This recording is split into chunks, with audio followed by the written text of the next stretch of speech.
Hello everybody, this is Mr. Lawback. In this video, we're going to go over the Declaration of Independence.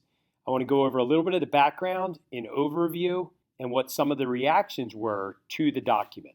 So first, a little background. On June 7, 1776, Richard Henry Lee of Virginia placed a motion before Congress resolving that these united colonies are, and of right ought to be, free and independent states. Lee also called for Congress to consider a government framework through which the states could address continental issues. While the congressional delegates discussed independence with each other and communicated with the legislatures in their home states, a committee including Benjamin Franklin, John Adams, and Thomas Jefferson was appointed to draft this Declaration of Independence. The committee gave Thomas Jefferson the task of producing the first draft. Jefferson had a reputation of being a gifted writer, and he was well read in the writings of great political philosophers of the Enlightenment.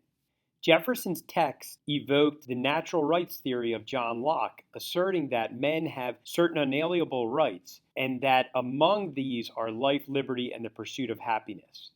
Jefferson also echoed Locke in arguing that when a government becomes destructive of these ends, it is the right of the people to alter or abolish it. Jefferson embraced the notion of government as a social contract, writing that government derives their power from the consent of the governed. The bulk of Jefferson's text was a long list of wrongs that the colonies had suffered at the hands of the British. Jefferson attributed these to King George III rather than Parliament, emphasizing a tyrannical view of British rule. After some changes at the hands of the committee and in Congress, the Declaration of Independence was debated on July 1st.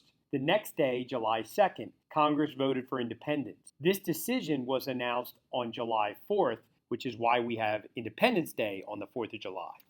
In short, the Declaration of Independence was a list of grievances against King George, and the United States was formed. Also, the document urged states to create their own constitution. The Declaration of Independence was greeted with celebrations throughout the newly minted states. While supporters of independence controlled the state governments, not all Americans wanted to renounce their allegiance to the mother country.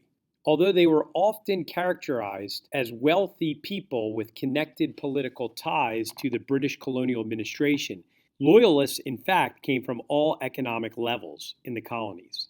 Many valued the economic and cultural connections to Great Britain. Others doubted the legality and good sense of challenging the very powerful British Empire. Many African Americans greeted the Declaration of Independence with hope. The strong affirmation of natural rights in the document seemed to challenge the institution of slavery. In fact, Jefferson had blamed American slavery on the British in his first draft. This section of the text was removed by the Congress. In the short run, independence would not lead to emancipation of slaves. That wouldn't happen until many decades later, following the Civil War. Some slaves fled to the British, and a few were recruited into special Ethiopian units fighting for the British Army. Some slaves in the northern states won their freedom by serving in the militia or the Continental Army. Without a doubt, the Declaration of Independence and its impact were a significant turning point in American and even world history.